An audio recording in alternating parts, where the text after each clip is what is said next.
అధికార్ న్యూస్కు ఇప్పుడే అందిన బిగ్ బ్రేకింగ్ న్యూస్. కాకినాడ జిల్లా ప్రత్తిపాడు నియోజకవర్గం ఏలేశ్వరం ఫారెస్ట్ డివిజన్ అధికారుల సమాచారం మేరకు అక్రమంగా తాబేళ్ల రవాణా చేస్తున్న వాహనాన్ని అదుపులోకి తీసుకున్నట్టు సమాచారం.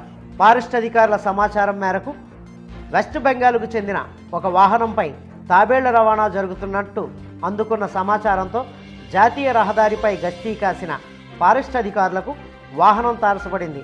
వాహనంపై బరకాలు కప్పి ఉండడంతో తెరిచి చూడగా కొన్ని చేపల ట్రేలలో పైన చేపలు, క్రింది వరుసలో నుండి భారీ ఎత్తున తాబేళ్లు ఉన్నట్టు గుర్తించారు.